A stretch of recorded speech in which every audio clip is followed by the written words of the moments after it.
From sports to current events to the culture, we talk, agree, disagree, and agree again. Maybe. Confused? Find your outlet, the podcast.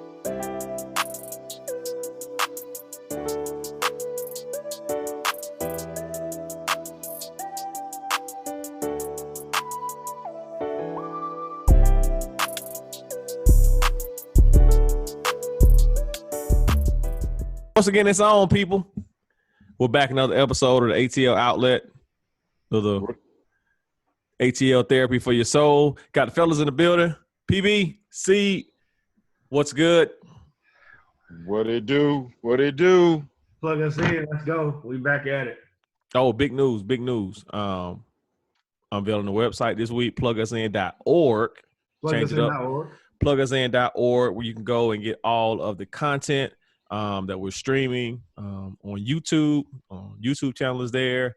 All of our streaming podcasts, iHeartRadio, Spotify, all that is on the website. We got the merch up. PB's showing the shirt right now. So go to plugusin.org and support us. Shout out to Spruce Edit for the putting the website together. Starting off. Hey, don't forget, we still on Twitter and Instagram, too. We'd love to hear from you. Absolutely. At plugusin20. Had a lot of people participate in the surveys on Instagram. We appreciate that. We'll continue that as an extension of our yes, sir, no, sir. But without further ado, we're going to jump right to it. P, we're going to start with you, man. What's good? What's good? Man, what's good? Don't sleep on Publix crab legs. Hey, dude, that came all the way out of left field, though. I like that. He felt that. He did. That was strong. I mean, I just finished them. You might be able to see some butter on my fingers right now. But hey, so don't sleep. Go to Publix, ask them for that pound of crab legs, and ask the person behind it, like, you mind steaming these bad boys with some Old Bay? Bruh, they'll steam them, put some Old Bay on them for you. Pick them things up, come home, boy, you got some butter. Some lemon butter. Hey. Some wet, bro. Well, yeah. Lemon butter. Hey, tell you, boy, that thing hurt me. I didn't know if I was gonna be able to do the podcast. So, PB, my question is: do you know the person at the Publix? Do they know you by name? Do you just call them name and say? I don't. I mean, because they have so many people back there, man. Man. They all do it. Like, it's basically like a service. All you gotta do, like, man, you'll steam these folks with some Old Bay. Old Bay. You know they got that season though. That's what you do. That's what you do now. That's it. That's what's good, man. Old Bay. Man. So don't sleep on that. Don't sleep on getting some stock right now in telemedicine and remote monitoring. What's good is telemedicine and remote monitoring stock right now. Yes, sir. That's a yes, sir.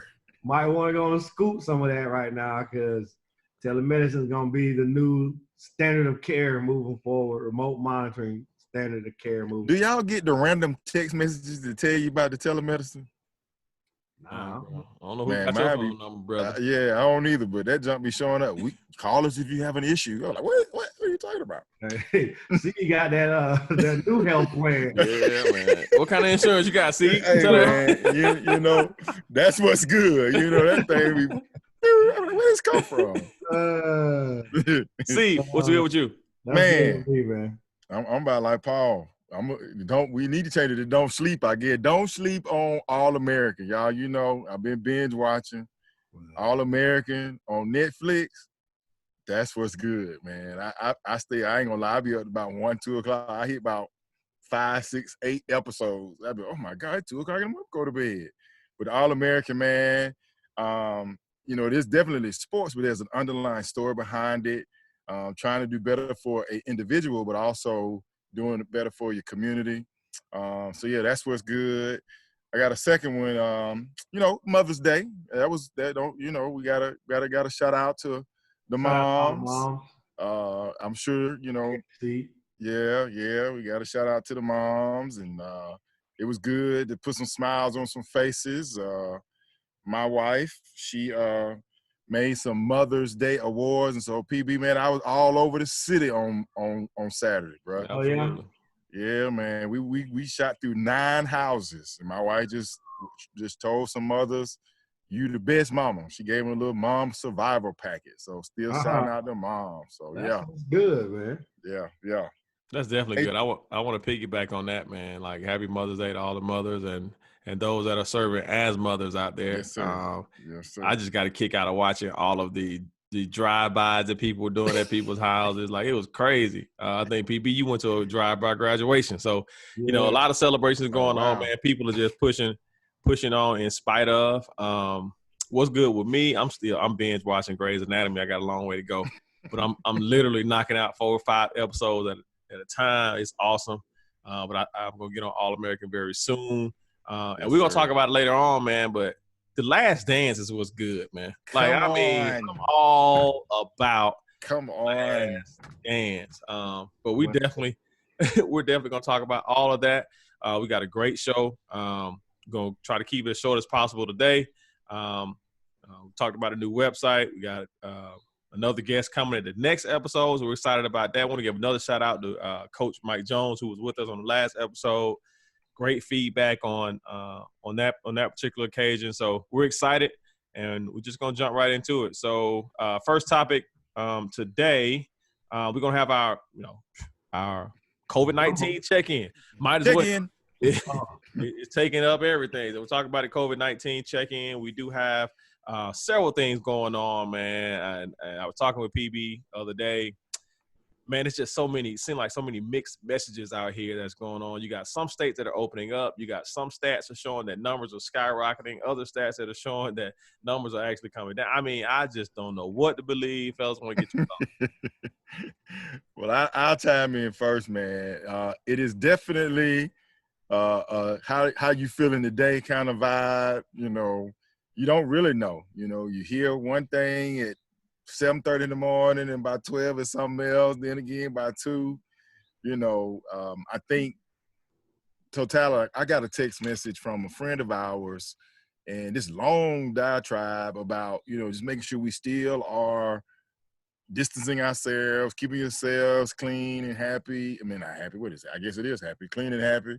But you know, keeping the face mask on. You're right, AT, man. You don't know what to believe. You know, I told myself I was going to kind of look and see what's going on in the month of May. You know, we got 2 weeks, a week and a half left, and still questions out there.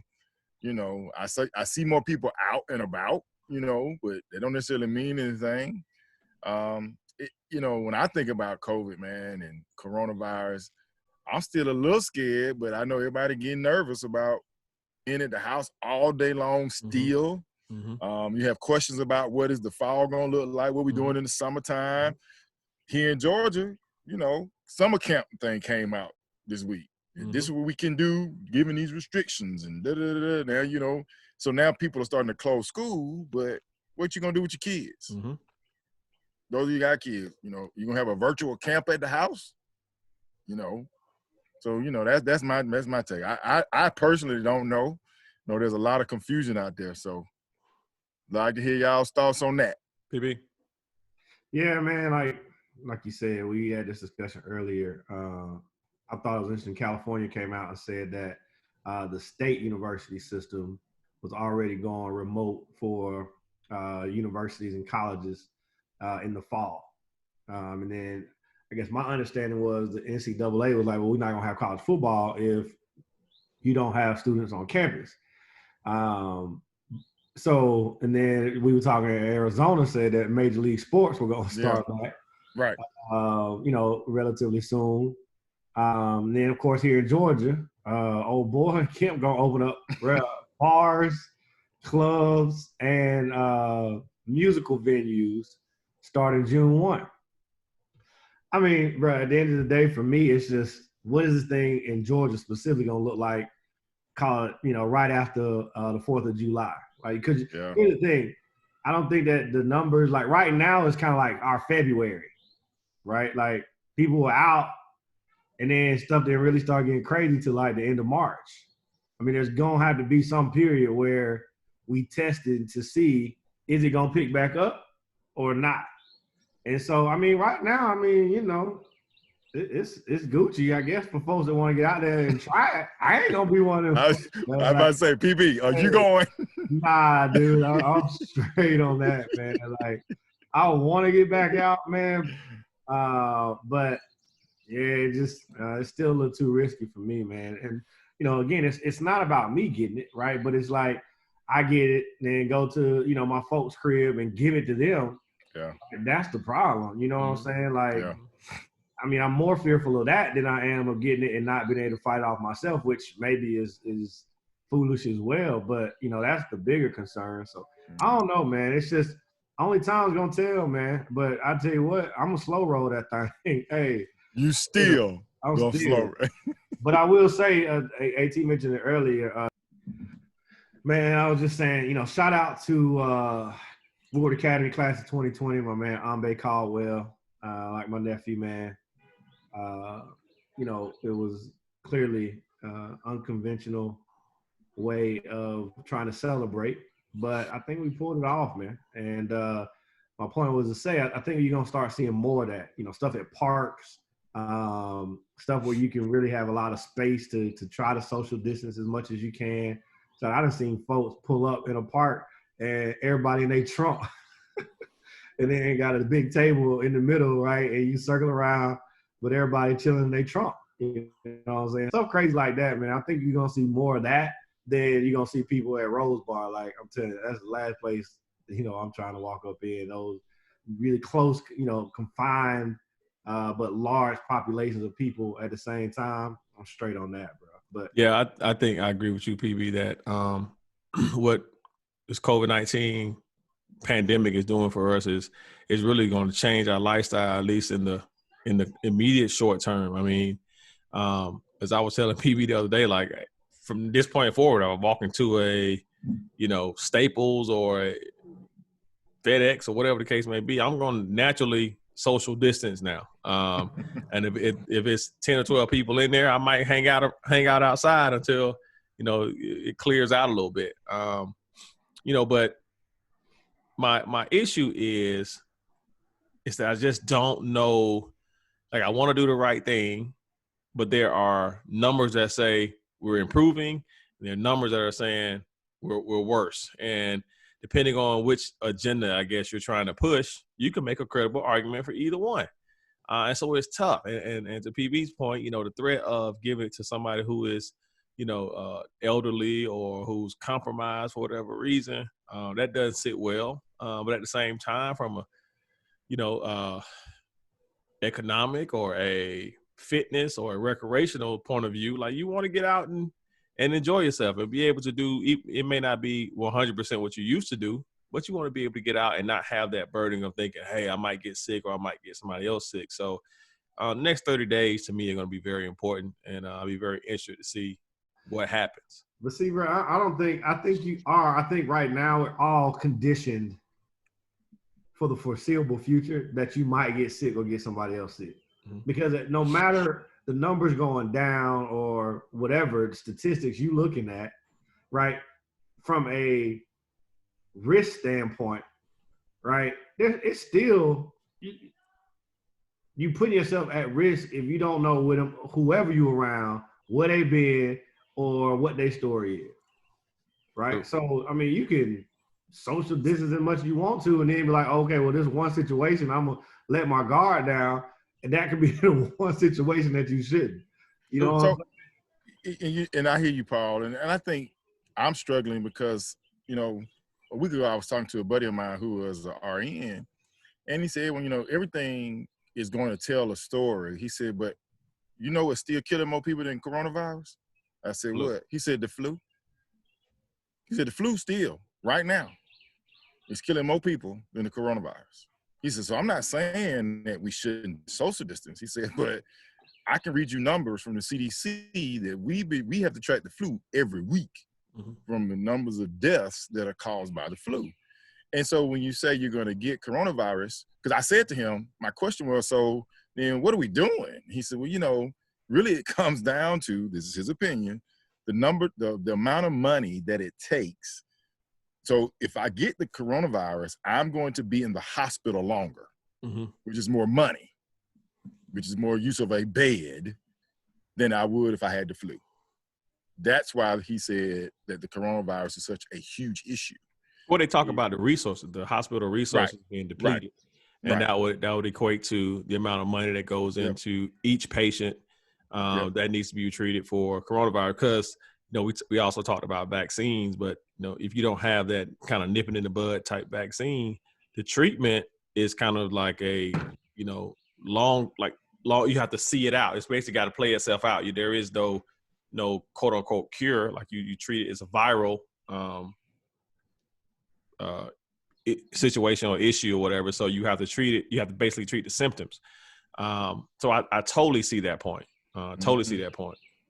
He said, he read to me that day the numbers of children that are dying by the flu for that particular week were higher than the number of people who had died from coronavirus. He said, kids.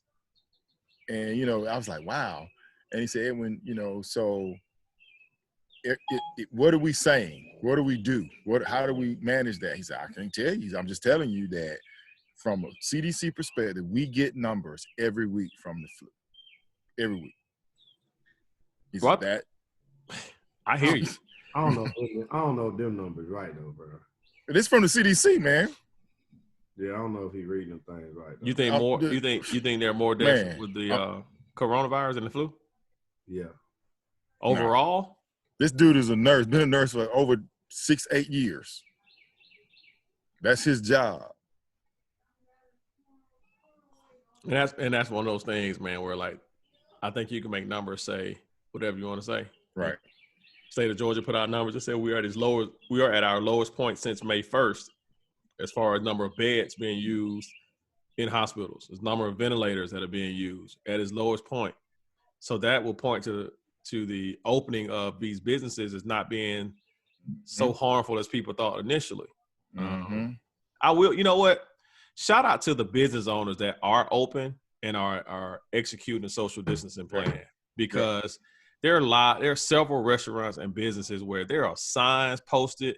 I read an article about a bowling alley. Man, you had to go through temperature tests. You had to go through all these sanitizing. I mean, it was. I really appreciate business owners who are obviously in need of that or in economic hardship because of this, but are taking the time and following the protocols to make sure everybody is safe. So although we may disagree with businesses being open, I want to shout out those business owners who are doing it the right way, and we appreciate you looking out for everybody's safety. Well, it's funny because one of my other what's goods was I just rolled back from this Mexican spot, y'all. We love Mexican. Up our perimeter road here in Atlanta, Chewy's. Shout out to Chewy's, some of the best salsa in the greater metropolitan Atlanta area. And when I rolled up, AT, to your point, folks out there, you can call ahead and order online, and they'll bring to your car. But people are being seated. I saw a family of 6 get out of their car, walk right in, sit down, do what they do. They are trying to, for lack of a better word, still create some normalcy for people who are cool about being out in society. So you're right. I rolled by, there was a fitness place up there by Perimeter Mall. You saw cars, you saw folk walking up the steps, getting ready to go in and get their evening workout on, again, using proper social distancing, but they out. So I would agree. But it's a risk.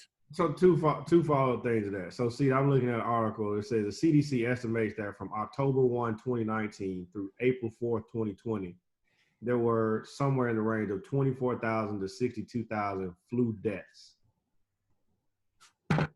Right? But in comparison, there's already been, similar numbers since coronavirus came out. Right. So you took that same time frame, right? No. Right. No, what's in the number? It's in the time frame, because it's saying that globally, right, from the World Health Organization, it says that the seasonal flu generally kills far fewer than 1% of those infected, whereas COVID is killing 3.4% of those. Yeah, the mortality rate is higher. Yes, right. It is. Right. But the number of cases yearly. This flu cases are much higher, correct? Well, yeah, but we hadn't even gone through COVID really only been since. Well, so that's what I'm saying. Again, January. Right. And so what I'm saying is we can tell the numbers, whatever. But that's so we're trying to say, well, like somebody said something today on another call. Well, when is it going to be over? When is it? And somebody said, we don't know when it's going to be over. And I think that's the part that's scary. Well, see, here's the thing. I don't think it's going to be over. It's not. Exactly, right? Until there's a vaccine, it's not going to be over. Right? All this social distancing and all this stuff that we've done shutting down is, they keep saying flattening the curve, right? And so the whole point is that we can't overload the system, right? We don't have enough beds and ICUs and ventilators to where if everybody got sick at the same time. Goes back to that money. Right. Thank you. I was just about to say. And so all they trying to say is, like, let's spread it out. You know what I'm saying? So that when people get sick, they got somewhere to go and they got the equipment that they need. That's what all this is about. It's not that you're going to, eliminate numbers over time until a vaccine is found. Like, that's really, at the end of the day, all this stuff going to continue to go until the vaccine's out there, bro. Well, you know what? This is a perfect segue to let the people know that next week we got a big show. Dr. Tiffany Billingsley, that's right, PB's sister, will be joining us. She's a pediatric doctor, right, PB? Yeah, she's a pediatrician, man. Yeah, pediatrician, and she will be here to talk about, amongst other things, the pandemic, and just overall just here to talk about health and living healthy lives. So we're excited to have her the next episode. But we're going to transition here because I want to talk about The Last Dance.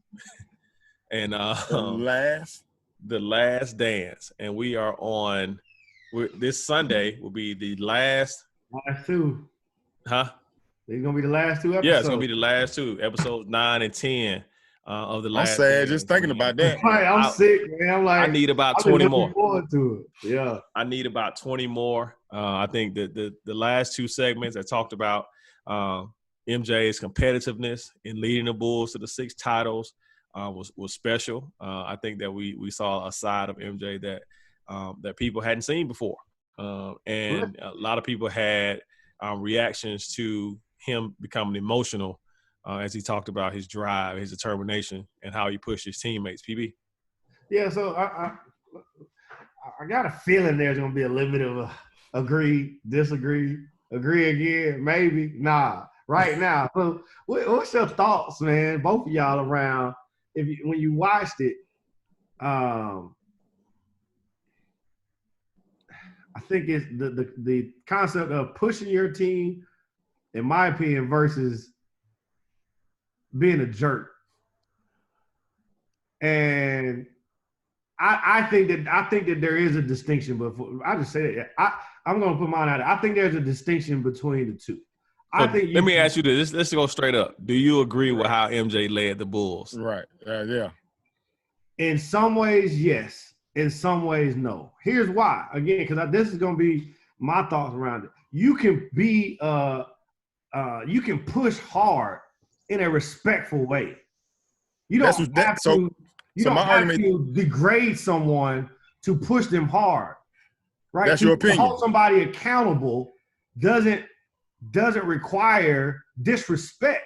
I can hold you accountable without disrespecting you, in my opinion. Right. And so I felt like MJ was doing both.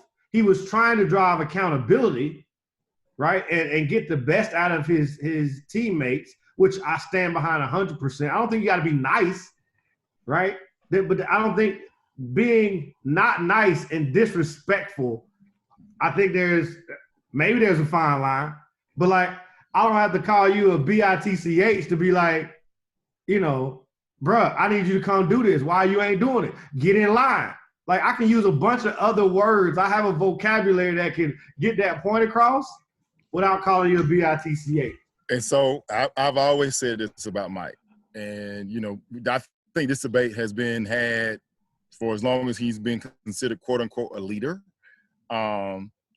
There are definitely more ways to motivate, but that was the way he chose.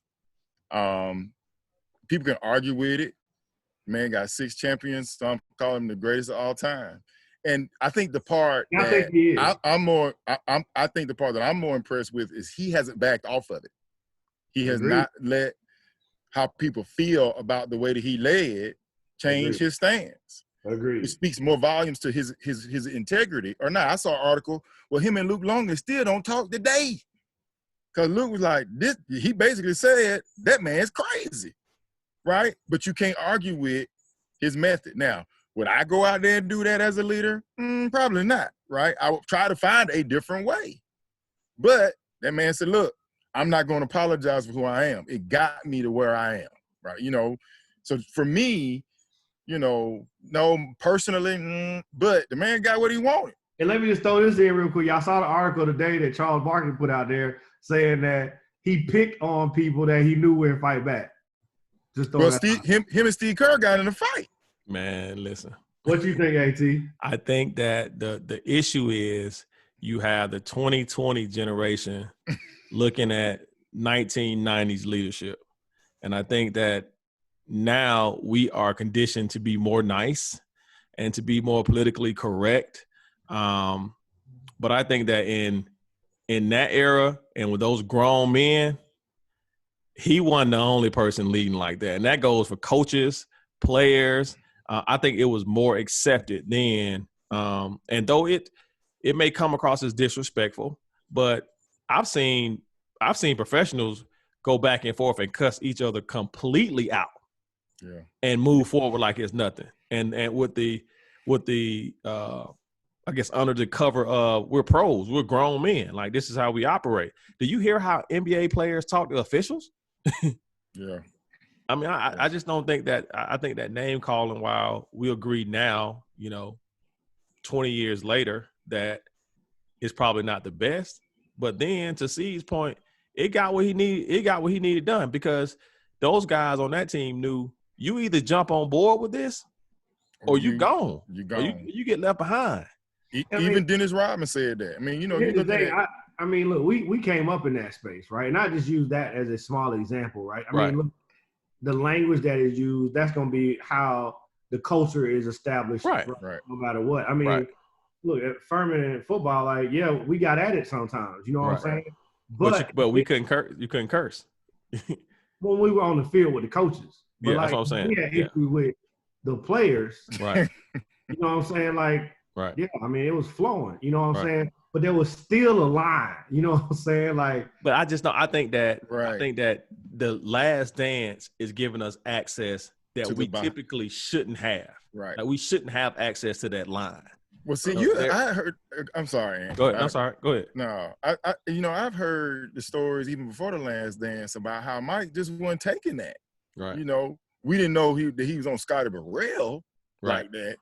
But I knew from everything that I've been told, dude, when you got into practice with that cat, if you weren't holding your end, he was going to tell you. Right. And it wasn't going to be, hey, man, come here, let me holler at you for a second. He was going to get in you, because what he said, I believe him. I wanted them to get it from me, so I knew when they got in the playoff run, there wasn't nothing going to break them. You know what it reminds me? All that said, I ain't mad at it. Like, but you know what it reminds me of, PB? It reminds me of, you remember when Kobe, his last couple years with the Lakers, and he had that young team around him? Yeah.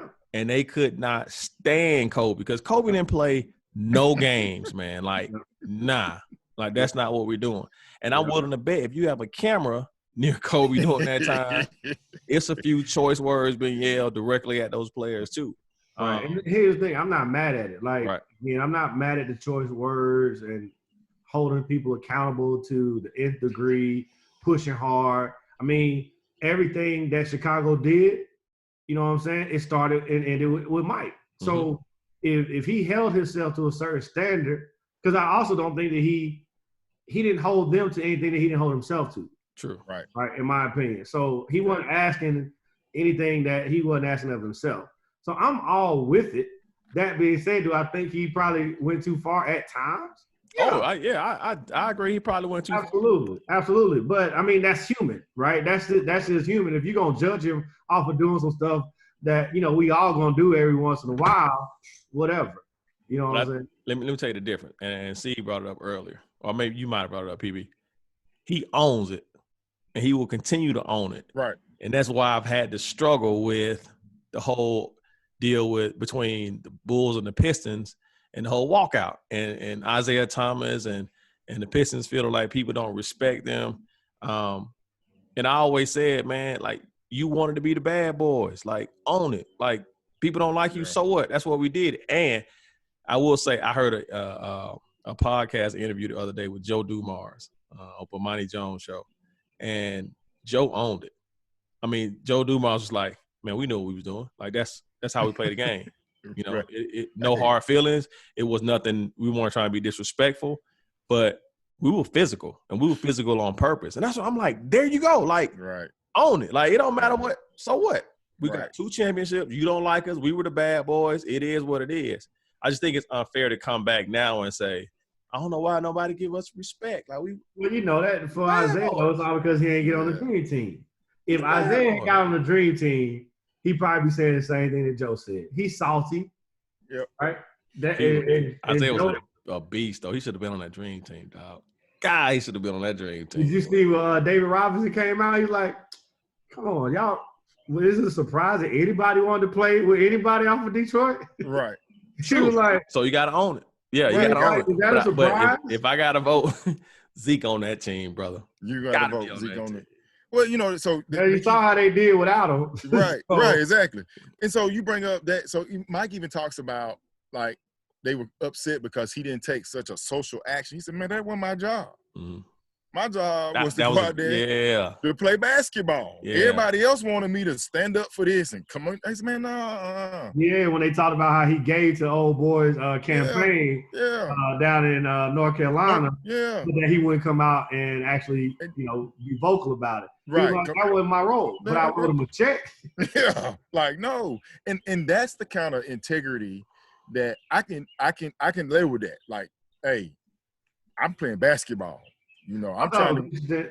How he got emotional though when he talked about, like, this. That's how I look. I wanted to win. He was like, and if you judging me, you probably ain't never won nothing before. Right. Yeah. But still lets you know that's how he is. That's how I got it done. Right. And I mean, he got emotional break. Right. I was like, I mean, you start, and I think, you know, you heard the stories about being a leader and getting your character attacked, and, you know, and I think about that often from leaders. Sometimes being a leader means you got to go out there and get your character attacked, you know. But if you stand up for it 20 years later, everybody gonna be like, oh, okay, that's just how he is. If you played checkers with him, he probably talking trash. If you decided you want to run him on suicide, he probably talking trash. Did y'all hear he used to bet people on whose luggage would come out? Yeah, just, you know, like throwing quarters. Playing the quarters game in the wall. Man, you got to feed that competitiveness, man. Like, again, I'm nowhere near Jordan, but I feel him. Like, me too. PB, we get in the same room. We might just be competitive on anything, man. Like, it might not talk for a couple of days. Yeah, I mean, that's just. I felt I'm trying to win. I completely felt that from MJ, man. Like, when you put in the work, you put in the time, the blood, sweat, tears, and you just, especially when you can't do it anymore. Like, come on, man. Like, it all just come out at that point. And, you know, even now as I'm coaching, you know, it's like when I see guys who have the opportunity, have the tools, and have the ability and don't do it, oh, man. I mean, that tears me up, man, because the benefit, there's so many benefits to, especially in a team sport, to learn these life lessons, man. And, you know, I believe that, but for team sports, I would have been a completely different person, right? A completely different person. So I feel MJ for that. I do too. I tell you, I gained even more respect. Like, I'm a GOAT. I mean, I think Mike's a GOAT, right? I think he's the GOAT. I've been a big Mike fan. And I think I gained even more respect for him because, you know, it takes, man, when you look at anybody that's great at anything to that level, right, it takes something different in you. Yeah. Right? I mean, you look at the musicians, the artists, right? People that have that level of greatness inside of them, it takes something different. And you know, it's like the heart is what makes it great. You know what I mean? When you hear about the number of golf holes that Tiger has played by himself, you know what I mean? You think about Serena and the work that she had to put in. I bet Serena, if tennis was a team sport, I guarantee she'd be the same way as Jordan. That's right. Or Breaking Tiger. records. You know what I'm saying? Tiger too. Like, it's the heart that what makes it great. You know what I mean? And if anything, and that's why I appreciate most of his teammates coming back and saying, like, you know what? Yeah, he was that way, but we needed that. Right. If we were gonna get to where we were gonna get to, we needed somebody like that, man. And when you in that position, yeah, people gonna judge you, but you can judge me with my 6 rings on my finger all day long. When they induct me into the Basketball Hall of Fame, come sit down at the table. When they call us back 40 years, we roll in the wheelchair. You coming in there with us? You telling the stories about how I got on you, and your kids are like, Dad, Michael Jordan cussed you out. Yep, he sure did. But look, let me show you this ring. And let's also understand that people human, man. Like everybody's got their flaws. Right. You know? So I might be an ultra competitor, and I might say things nicely, but at the end of the day, I would say that MJ was loyal and he led by example. Like whether it's a sprints, whether it's whatever the case may be, he led the way for those teams. So, I admire him for that, man. And the Last Dance has just been A1 to me. Like I said, I wish they had 20 more episodes. I'm looking out for the next documentary. Somebody posted something on Twitter. What we gonna do after Nick? Yes. What we gonna do? Somebody posted on Twitter and said, "What other team would you like to have a documentary like that about?" And that got me to thinking about all the teams that I've watched in the past, and that's a great question. I got to think about that. Hey, to change subject just for a moment, since we still in the gumbo or however we're doing this week. But man, y'all seen that new clip from Tyson? Hey, boy. Woo. Oh, the one where he boxing? Yeah. Yeah, he talking about because there were 2 of them. One of them was real short, but then another one about 1 minute and 20, and he finished it off. AT was saying, "I'm back." Yeah. Bye. Hey man, I saw that dude. He rumbled back a little bit on that punch. Oh God. You see all that coming at you? Like, all right, I'm straight. Yeah, we good. Yeah, we good. Straight. Yeah. He what now? He 50 what now? He 53. I hope he don't plan on fighting again. Like, I don't need to see that, because if that chin was weak, then he get hit now, man. I'm scared. Like, let's just keep training, put it on IG. It looked good, powerful. I ain't gonna fight you, so shoot. It's all good. But yeah, I saw that video. But that's the competitor. That's a competitor. Yeah. That's a competitor. Yeah. And who knows? The competitor looks at that junk and go, who knows what started that? Like, Mike could have been walking by, somebody looked at Mike and said, "Mike, boy, you getting a little pudgy." He's like, "All right, bet, watch this." Yeah. And now he back in the gym. But yeah, man, we gonna so take a I'm quick gonna say break. this. So go ahead. That reminds me of you going? No, go I ahead. say real quick. It just remind me of that Shaq Life. Y'all watched any of the Shaq Life? I hadn't. Y'all ain't watched that? Okay, y'all. I ain't gonna say nothing. Listeners, if you've been watching Shaq Life, let me know. But it's got a little bit of that in there too. There's still a competitive side to Shaquille O'Neal. Oh, absolutely. You can see that still right now to this day. TNT. Like, let somebody challenge him as being one of the greatest stats. He don't play none of those games, brother. None of them. And you can see his DJ life right now. That's part of it. That's part of it. Yeah. That's part of it. Well, we got to take a short break, man, and we'll be right back. It's the From Outlet. sports to current events to the culture, we talk, agree, disagree, and agree again. Maybe. Confused? Find your outlet, the podcast. 2-0. Back from break, man. I want to talk about, some serious news, unfortunate news.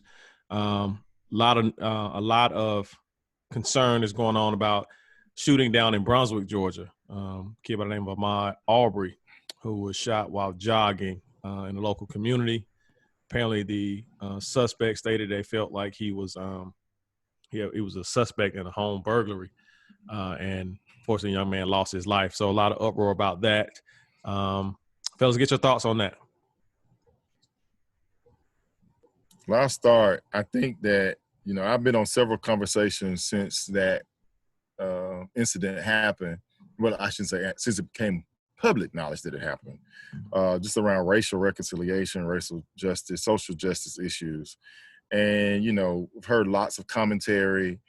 And, you know, I tell people that, you know, for a while I was very silent because, you know, truthfully, I was personally tired of the hashtags. Right. I'm tired.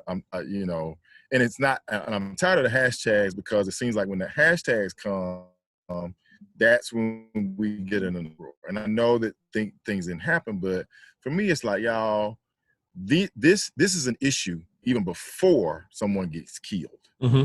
And we need to take some proactive steps even prior to.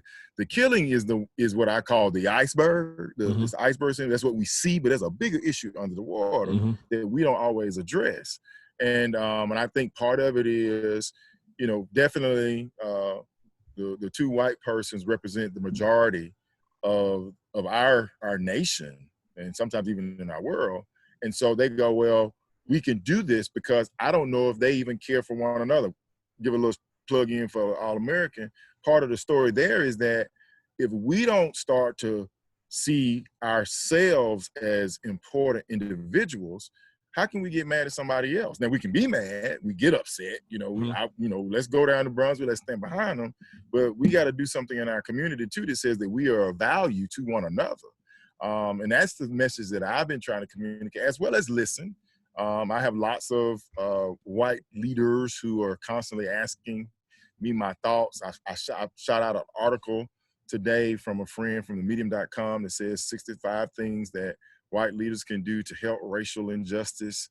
You know, so their action steps. I'll be honest with y'all. I can talk to y'all about it, but I say, y'all, I'm tired of talking about it. I've lived this the majority of my life here in Atlanta. Having to assimilate to another culture so that I am perceived as not a threat to that culture, but yet I'm in fear of my life every day, right? So the assimilation process also speaks to a little bit of what we try to go through. And in all of what he was doing, we thought he was a suspect, we thought this, we thought that still doesn't give you right to take a person's life. So that's my thoughts, man. You know, I have really been very silent up until about a day ago because I was frustrated twofold. PB. I don't know. I like to operate under the auspices of common sense. And I think that even in taking race, ethnicity, social economic standing out of situations, I think there's a level of common sense that's missing. And so then I find myself trying to figure out, how do I feel? How do I react? And what do I do now? And in this case, like I just feel hurt because it seems so close. Like I run, you know, I just can't imagine running through a neighborhood and not making it out to the other side. Yep. Right. So that's how I feel, you know, and then, you know, what do I do next? Man, it's just crazy because I don't want to beget more violence, but something needs to be done so that that iceberg is not there in the first place. Like there needs to be plans in place. Like this shouldn't. I think they said this killing happened 30 days or so before the video was released, and nothing had been done. Like, come on, man. Like, and then you don't want to be the person that says, well, if it had been the other way around, it would have been done the same week. But I mean, what are we supposed to do? Call it the hermeneutic of suspicion. Yeah, man. I think that common sense, man, just needs to play more of a role in our lives, regardless of color. Sometimes having sense isn't common. I was about to say, common sense ain't common, Doc. Sense ain't common. This is a tough one for me, man. I just don't know, man. I'm mad. I'm angry. I'm disappointed. I'm motivated to, you know, reach others, especially people of color, and be like, man, listen, I know this is not right. There's certain ways to respond. Let's make sure we do the right thing. Let's make sure we're voting. Let's make sure we're doing all the things that protect us legally. It's just unfortunate, man. I don't know what else to say. BB. Man, it was. I'll tell you, man. Watching that video, I've said this many times. I think it might be the worst video I've ever seen, bro. Because most times when you hear about stuff like that happening, you read the article. You know what I mean? Or you see kind of the before or the after. But I've not seen, stuff like that play out in that way, in the image of kind of what occurred there towards the end, was just so real, man. Stuff I kept saying it was like something you see in a movie. Mm-hmm. But you think about the Trayvon stuff, you think about the Eric Garner stuff, and but to see that play out the way that it did, man, was really tough to watch. And, I don't know if it kept me kind of a little bit almost hopeless, to be candid, I guess. There was a little part of me that was just like, if that stuff's happening today, and like you said, it was 30 days before anything, like these dudes went home, popped a beer, and just act like nothing happened. Mm-hmm. And like, that's the society that we live in. And I mean, I think that goes to a little bit of, your point around common sense. It's like that is the world in which we live today here in the US, man, where like that can happen and the dudes just literally go home and chill like nothing ever happened. Mm-hmm. You know what I mean? And then I think about how real that was to watch. But then I also, the Central Park 5 documentary, right? Like that was so real to watch, even though, it was a production, right? But to think that could happen and these kids, at that age, years and years ago, get pulled in and try for stuff that they didn't even do. And then on the flip side, here we are in 2020, and these cats go do something and go straight home for a month, and it's like it never even happened. Mm-hmm. And so it's like, man, you look at that time gap right there, right? And the just the difference in those two situations, which, again, for me, in the last, however many months it's been since that was released, the two most real things that I've seen, I don't know, bro. It just is like, man, I don't know. It's just tough. I don't even know what to say about it, bro, other than, it's just very disappointing to see that happens today. And even with it happening, what happens post that? Right. It's so disappointing. You said hopeless, and I think that's the state that we live in 90% of our time. And I say I'm talking about African Americans, Black race people. Mm-hmm. It's like, man, where is the hope? And I was sharing with somebody today that we have to embody the hope, right? We have to make sure that we are standing for something. We are educating the Umbe Caldwells and say, hey, man, look, this is what this world is like out here now. Mm-hmm. Here's what we got to do, right? I've had groups that say, hey, man, we want to go down to Brunswick. Let's go. I told a group of white leaders the other day, I'm tired of talking about this. Are we going to get in the car and go down to Glenn County and sit in the Starbucks and say, we're a bunch of leaders from Atlanta who want to just stand in solidarity with you so that this doesn't happen? And then say, where's the next one? Let's galvanize some folks and go, because we've got to create a space where we aren't calling somebody else's name. Mm-hmm. Right? I'm tired of the hashtag. So to that point, in embodying it, and what's I think so difficult to swallow is, so that happens, right? LeBron gets out on social media, right? Starts hashtagging, right? And speaking his piece. And then sure enough, minutes later, what happened? Jason Whitlock goes at his throat. Yep. Right? Yep. And Jason Whitlock is like, oh, well, you only doing this basically for the pub, right? Yep. To make it, and it goes back to The Last Dance. Yep. He said, you're just trying to do this to go and prove that you speak out on social issues. Versus Mike. Yep. That's why you doing that. And people are going to, that's why I said All-American speaks to a little bit of this. People are going to, no matter what you do, somebody going to come at you, right? No matter how you respond. Black man. Right, exactly. That's what I'm saying. We killing each other. So now the white race is like, well, if y'all doing it, y'all don't think you're worth nothing, I'm gonna go out here and do it too. What, you gonna take me to jail? Wait a minute, why am I going to jail? You know, so there's Jason Whitlock was so in the wrong. Right. Like, I mean, now that being said, do I think LeBron could have moved to action and not just Twitter words? Absolutely.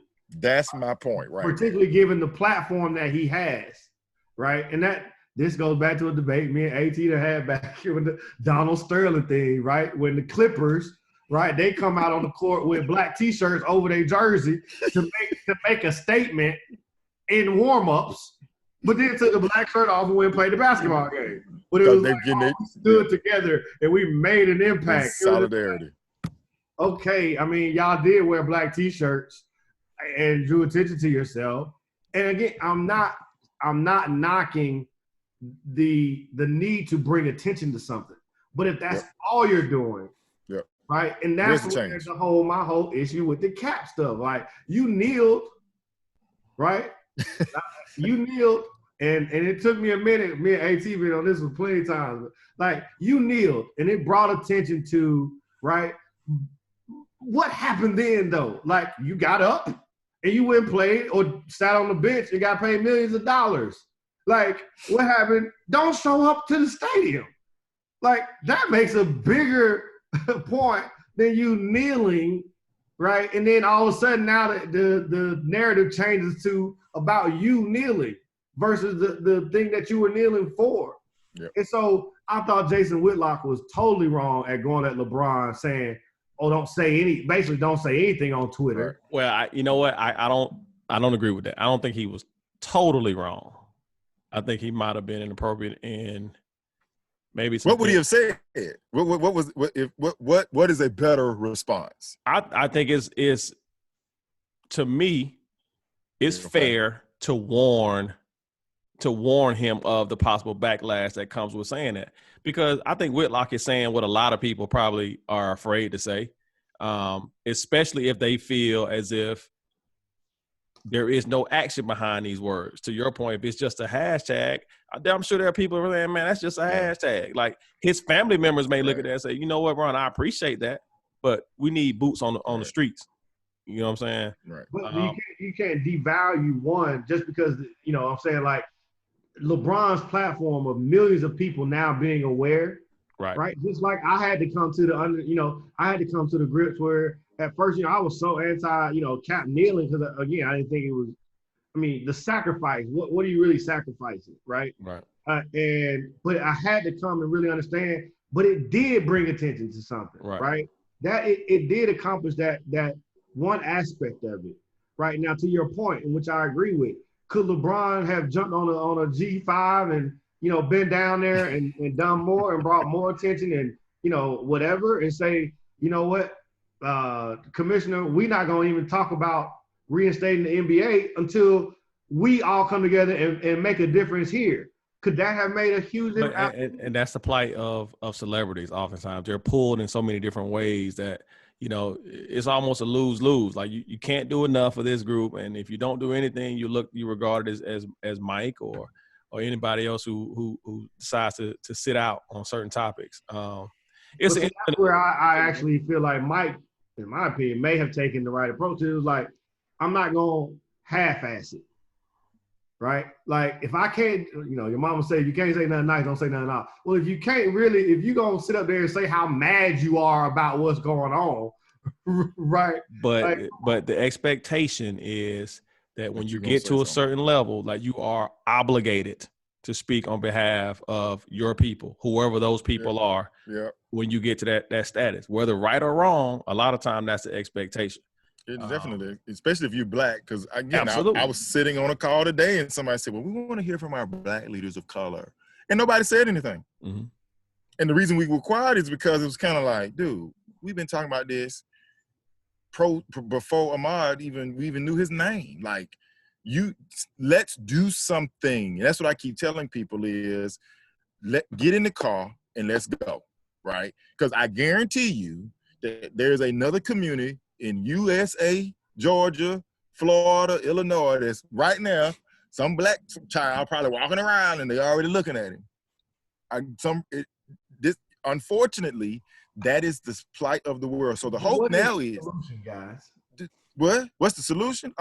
The solution is, so like the DA in Cobb County, she went to the University of Georgia. She's a really good friend. We've already talked to her, right? Shout out Joyette. It's so now what can we do to support, right? No, that's where what can you talk about the iceberg? Mm-hmm. Oh, it's sociological. This ain't the first situation. Ain't gonna be the last. So and it ain't no answer that's gonna take less than 15 seconds. Right. It's sociological. It's psychological, man. I mean, it's just how does one see a human valued, and that's a whole separate conversation. And in order for that conversation to start, everybody has to have a realistic approach to what's going on. Like you can't come to the table and be jaded or you beat them. You gotta look at the numbers and say this is happening, whether you like it or not. Realistic though, AT. Why not? You know, most people that come in most tables jaded to some degree, right? You gotta be in order to solve an issue, man. You gotta be absolutely clear on what that issue is. And if you're coming to the table thinking, I don't think that's quite the issue. No, it's the issue. Like that's what we're here to talk about. And until we can face those prejudices or whatever the case may be, it's going to be difficult to find an answer. Yep. But we need to move on, man. We need to move on. We need to move on. We will bring this back up at another time. That's a push. That's a push. We got to get to this yes sir, no sir, our favorite segment of the show. Yes sir, no sir, yes sir, no sir. I'll ask the fellas a question. They'll answer yes sir in the affirmative or no sir if they feel otherwise. Yes or no sir today is going to be quick. It's going to be related to sports in honor of the last dance. 3 questions. First question is yes sir, no sir. We're just going to take 2 players and you tell me yes sir, no sir. Kareem Abdul-Jabbar over Wilt Chamberlain. Yes sir, no sir. PB. Kareem Abdul-Jabbar over Wilt. No, sir. I'm going to go with Wilt, man. All day. C. No, sir. Going with Wilt Stilt Chamberlain. Championships. Let's go. I'm going, what did I say? Kareem over Wilt? I'm going to say yes, sir. I knew it. We know you're going to, see. I was just about to say. But I have stats to back it up. What you talking about? I got stats to back it up. Yeah, I do. Kareem Abdul-Jabbar. I've been talking a lot about him lately. What's your stat? Well, first of all, he has he's the all-time NBA leading scorer. Championships. He lost 2 games at the University of UCLA. 2 games. He was on the UCLA freshman team when they didn't allow freshmen to play varsity college basketball, and they beat the varsity by 15. Championships. Maybe the varsity wasn't that good without him. No, that was John Wooden's UCLA teams. So the freshman team were better than the national champions. He was NBA. He was NBA MVP. He's won titles. I'm going Kareem. Kareem Abdul-Jabbar in that one. You can't go last no more. Why? Yes sir, no sir. Right. AT can't go last no more. Okay. All right. Another basketball one. Again, off the beaten path.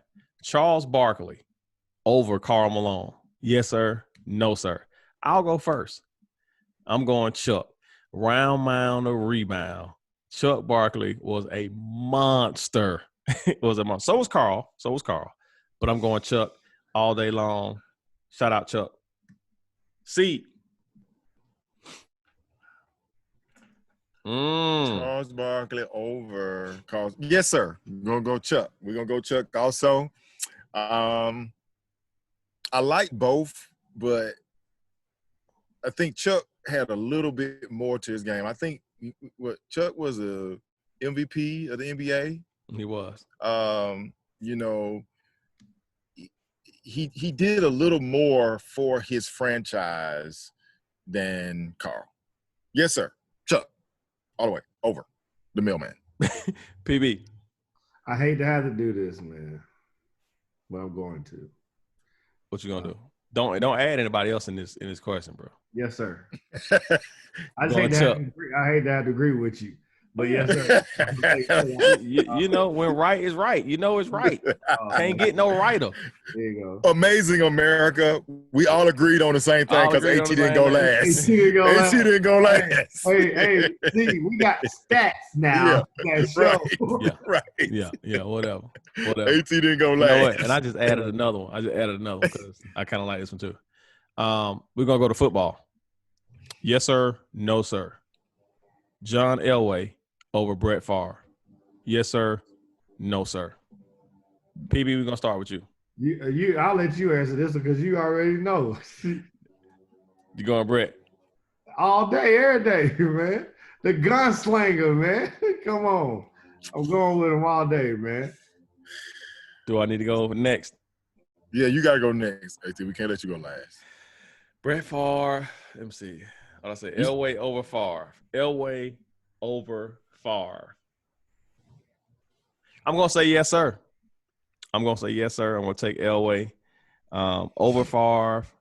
2-time champion, dual sport athlete, one of the most athletic quarterbacks ever played the game, and not a bad GM. Yes, sir. Elway over Favre. See. Doesn't take long when you know what you're doing. Yes, sir. Elway over Favre. Let's go. Championships, GM. Brett was cool. I mean, I ain't hating on him, but the man Elway. Just championships. Yeah, let's go. We're going to stats for Kareem. And last one. Look at total yards, touchdowns. Last one. All that. Favre. Favre. And then we call it Favre. Kareem got more stats than Wilt, by the way. Just look it up. But anyway. I'm saying that's why I was saying that you got to go Favre if that's how you looking at it for. No, because Elway got more championships. So now it's just championships. No, I didn't say it's just anything. Here we go. Move on to the next. Push. Stats include championships. Push. Well, last one. Often, this is one that's often talked about. Would like to hear from you guys. T.O. over Randy Moss. Yes, sir. No, sir. C, we'll start with you. Woo! Get the T.O. over Randy Moss. T.O. No, sir. No, sir. We're going to go with Randy Moss. Anytime anybody got an item named after them, you got to go with them. Let's go. You been Moss. Let's go. That's a great point. Hey, that's a great point. Great point. I'm going with C. Yeah, Randy Moss all day. That's a great point. God, dog. I sure enough for going with T.O. until you said that. I'm trying to think, is there anything that T.O. did? T.O. played in the Super Bowl with a broken leg. He did. He also ate popcorn when he scored a touchdown, but don't nobody say you've been popcorned. They say you've been mossed. I gotta go. I gotta go Randy Moss. You got to go over Moss. T.O. That'll be a no sir for me. We appreciate you. Appreciate you guys chipping in on a yes sir, no sir. Hey man, two quick ones. Pancakes or waffles, man? Pancakes over waffles. We've had this. I thought we talked about this before. We didn't do pancakes over waffles. I don't remember. I'm going pancakes. AT? Let's go. So that's a yes sir, pancakes over Yes, sir. Yes, sir. I couldn't remember which one. No, sir. I'm going waffles. And I'm going to fold my waffle over my sausage. Eat it like that. Waffles. You can't do that with them little squares on there. No, you sir. Can't do that. Waffles. You can't even do that. You can't fold it over with the squares on there. Follow me to Waffle House and watch and see. them soggy waffles. Watch and see. And watch me swirl that syrup on there. I'm going pancakes. PB, that's them soggy waffles when you can fold them over like that. Whatever. Good to me. What you got? You got one more, PB? Yeah, last one this weekend, man. I'm trying to check it out. Ludacris over Nelly in the battle. Instagram Live. Oh, I'm going first. Luda. Luda all day long. People sleep on Luda. People sleeping on Luda. Not saying no disrespect to Nelly and them, them St. Lunatics, but I'm going Luda 100 out of 100. See? Luda. Yes, sir. Yes, sir. That ain't that. We got Luda all around here, man. That was We got you, man. It's the ATL Outlet. And on that note, I was about to say. On that note, good episode, gentlemen. Tune in next week, man. Look, if you got a little one out there, man, you need a great pediatrician. Check it out. Premier Pediatric Associates, PPA, over in Smyrna, right off that South Cobb Drive. Excellent group over there, man. Excellent group of folks. And Dr. B will be on with us next week. Tune in. See anything? No, man, I'm good, man. Y'all check us out next week. You know where we're going to be. The ATL Outlet. Yes, sir. At plugusin20 and plugusin.org. Holla. Peace.